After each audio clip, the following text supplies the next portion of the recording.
Hello students, कैसे हैं आप? उम्मीद करता हूँ कि सब खुश होंगे, प्रसन्न होंगे। चलिए आज हम करते हैं क्लास 8 के लिए एक्सरसाइज 5.1। इसमें आपके सामने होंगे आंकड़े और आंकड़ों को दर्शाने के लिए विभिन्न प्रकार की विधियां। आंकड़े क्या होते हैं ये आपको अच्छी तरह से मालूम होना चाहिए। आंकड़े किसी तरह से इकट्ठी की गई सूचनाओं को ही आंकड़े कहते हैं। जैसे आप क्लासरूम में बैठे हैं और सभी कक्षा में विद्यार्थी, वर्तमान अवस्था में जितने विद्यार्थी हैं, हम उन सब विद्यार्थियों की यदि ऊंचाइयां सेंटीमीटर में मापना चाहें तो वो माप सकते हैं। और इन ऊंचाइयों के जो संबंधित जो सूचनाएं हमारे पास हैं, इनको ही आंकड़े कहा जाता है। या 10 अंतर्राष्ट्रीय क्रिकेट मैच में बनाए गए एक खिलाड़ी द्वारा रनों की संख्या, ये भी एक सूचना है और इसी को हम आंकड़े भी कहते हैं।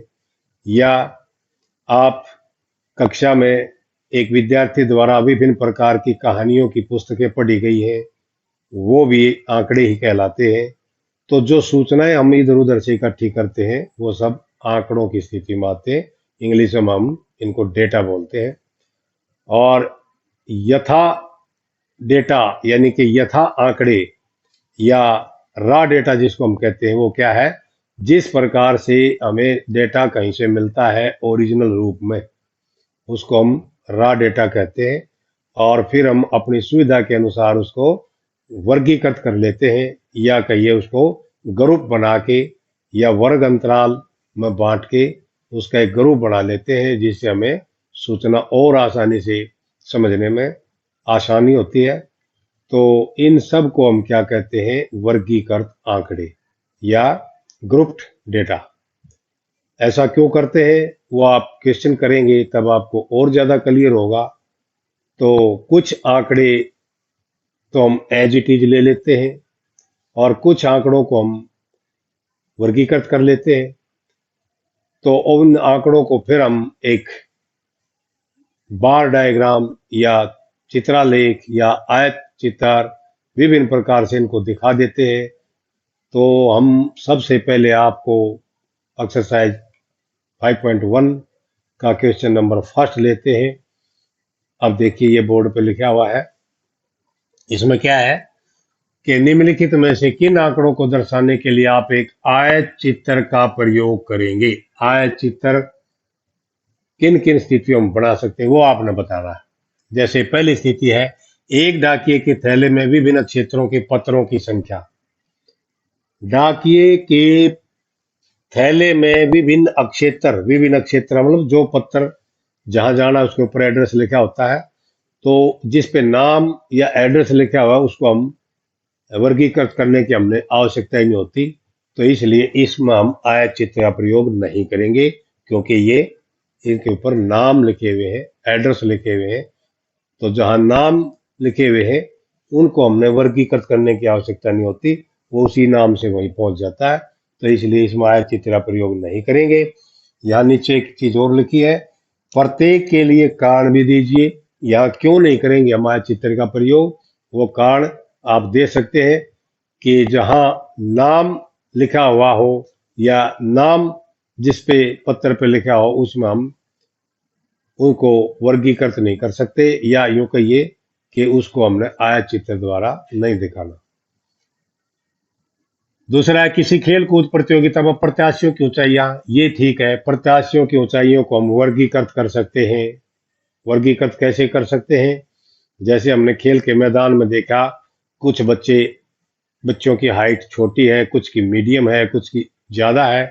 तो इनको हम अपने एक वर्ग अंतराल लेकर के, जिस तरह से वर्ग अंतराल ले लिया हमने, 110 से 120 सेंटीमीटर ऊंचाई वाले बच्चों की संख्या कितनी है। फिर अगला ग्रुप बना लिया, 120 से 130 सेंटीमीटर ऊंचाई वाले छात्रों की संख्या कितनी है या खिलाड़ियों की संख्या कितनी है। 130 से 140 में कितने, 140 से 150 में कितने, इनको हम वर्ग कहते हैं। तो ये जो वर्ग है और एक वर्ग अंतराल जो हमने लिया 10 का, यानी कि 110 से 120 गैप 10 का है, 120 से 130 यहाँ भी गैप 10 का है, 130 से 140 यहाँ भी गैप 10 का है। जो ये गैप है इसको हम कहते हैं वर्ग अंतराल।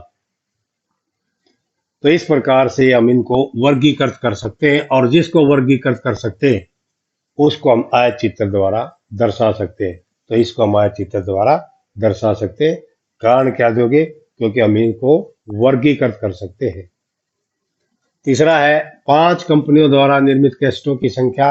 अब यहाँ 5 कंपनियों की कैसेट है, अलग अलग कंपनियां होती हैं, तो अलग अलग कंपनियों में टी सीरीज की कैसेट है, मैक्स कंपनी की कैसेट है, तो इनके ऊपर तो नाम पाओगे।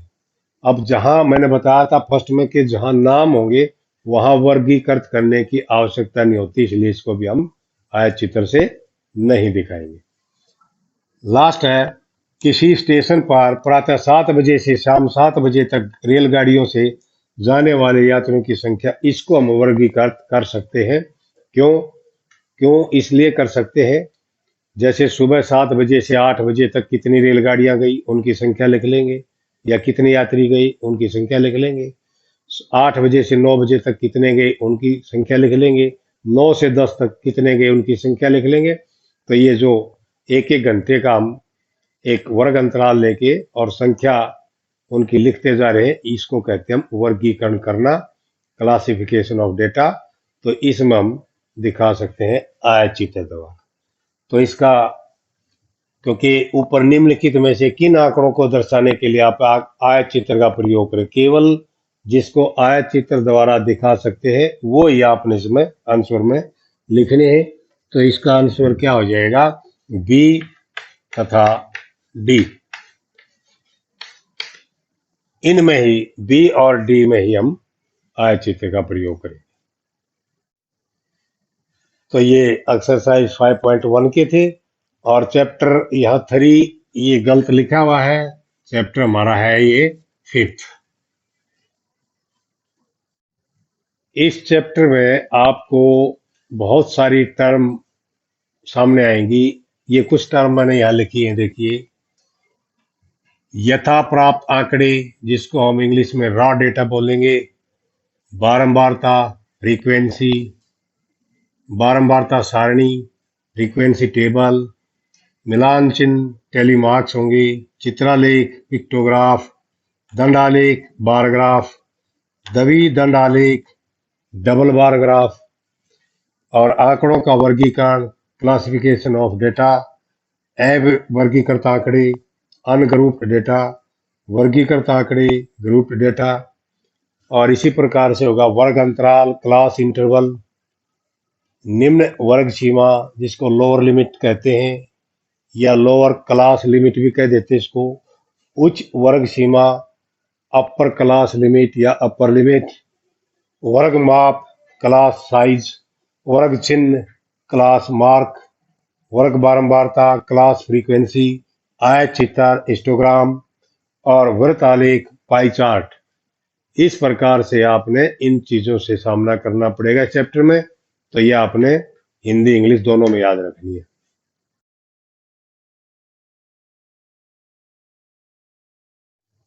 यह हम करते हैं सेकंड क्वेश्चन को। इसमें देखिए, किसी भी भाग्य स्टोर पर खरीदारी करने आए व्यक्तियों को इस प्रकार अंकित किया जाता है। पुरुष को एन से, महिला को डब्ल्यू से, लड़का को बी से और लड़की को जी से। निम्नलिखित सूची उन खरीदारों को दर्शाती है जो प्रातःकाल पहले घंटे में आए। यहां दे रखे, M for man, W for women, B for boy और जी फॉर गर्ल। हमने क्या करना है, ये लिखा है कि मिलान चिन्हों का प्रयोग करते हुए एक बारंबारता बंटन सारणी बनाइए।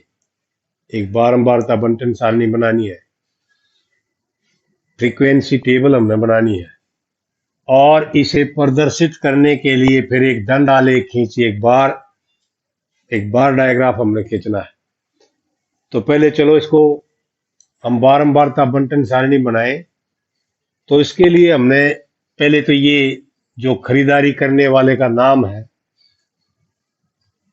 यहां लिखेंगे हम खरीदारी करने वाला।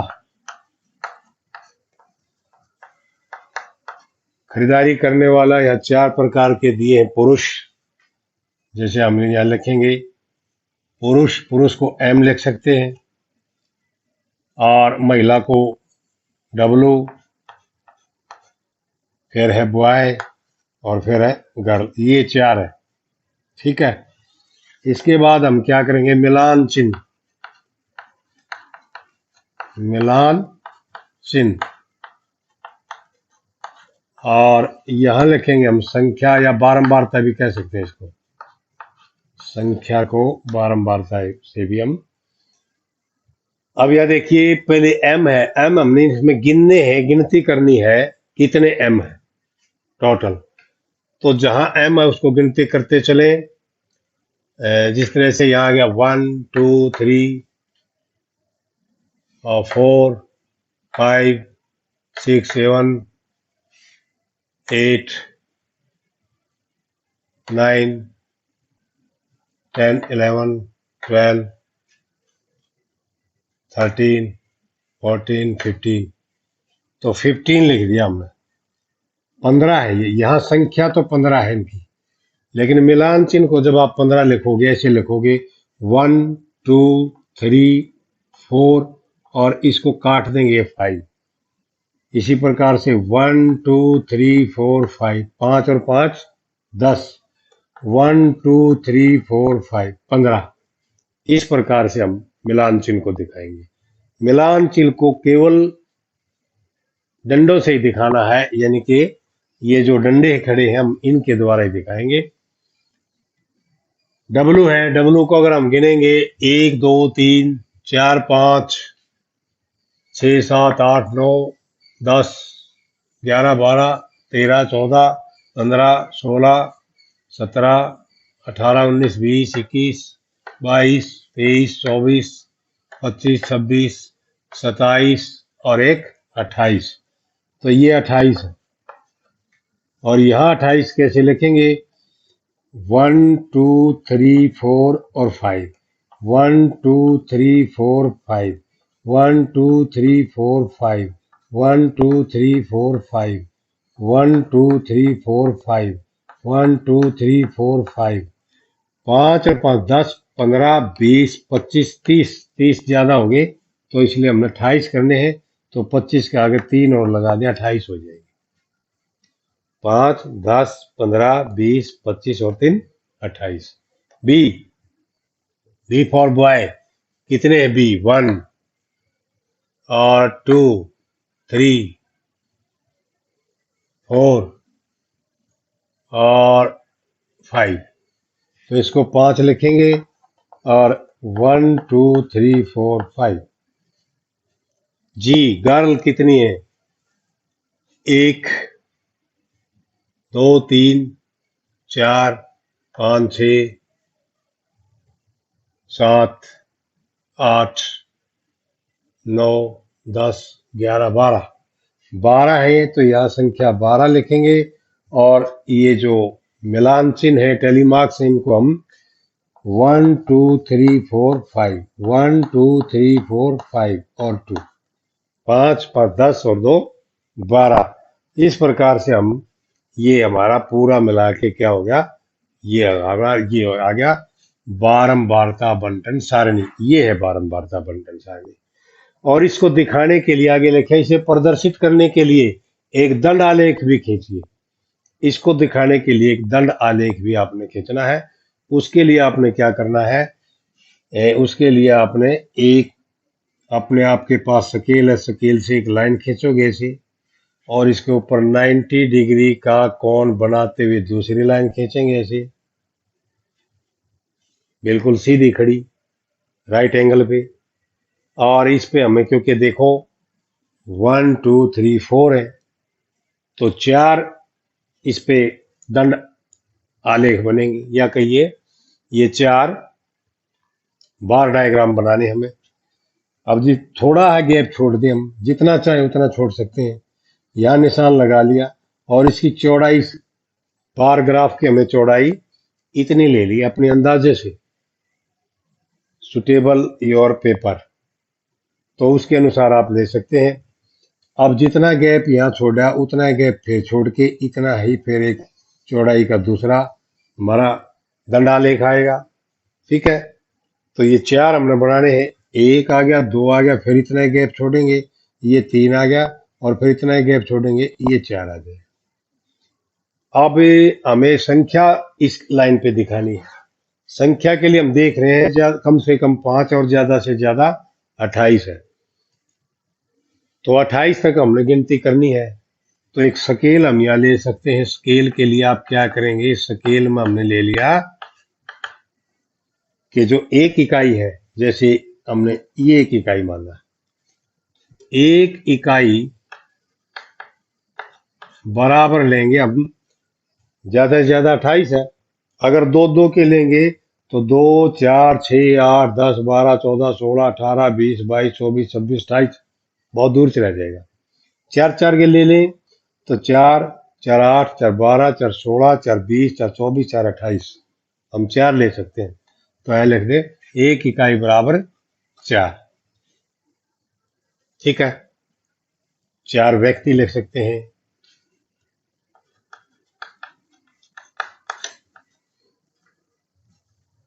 तो ये हो गया 4, क्योंकि यहाँ 0 होता है। 4, ये 8, ये 12, ये 16, ये 20, ये 24, और ये 28। ये पे माना अपने आप निश्चित करना, आपने अपने अनुसार कर सकते हैं। इसके बाद हमने क्या करना है, सबसे पहले मेन दिखाने हैं, वो 15 है। तो 15 कहाँ होगा, 12 और 16 के बीच में क्या होगा, 14, और 14 और 16 के बीच में क्या होगा, 15 यहाँ होगा। ये हमने डॉटेड लाइन खींची। इसको 90 डिग्री पे उठाना आपको, ऐसे, और ये भी, ये एक बार डायग्राम बन गया आपका मेन के लिए। और इस पे आप लिख सकते हैं एम। दूसरा है वोमेन के लिए 28 तक जाना हमें, 28 यहाँ है। तो इसको हम एक स्ट्रेट लाइन द्वारा पहले ऐसे प्रदर्शित कर दें, ताकि हमें यूं पता लग जाए कि हमने इस बार को कितनी ऊंचाई तक उठाना है, और 90 डिग्री पे उठाना है। इसलिए यहाँ से सीधा आप इसको मिला दीजिए, ये 90 डिग्री पे जाएगा।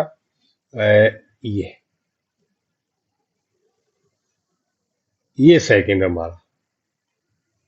तो हम फिर इसको इरेज कर सकते हैं। ये आ गया डब्लू। फिर है बॉय के लिए 5।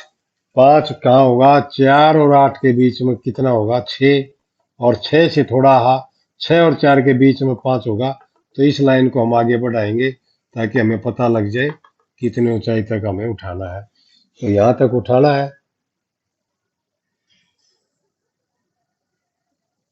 ये हो गया हमारा 5 फॉर बॉय, यह लिख दिया बी।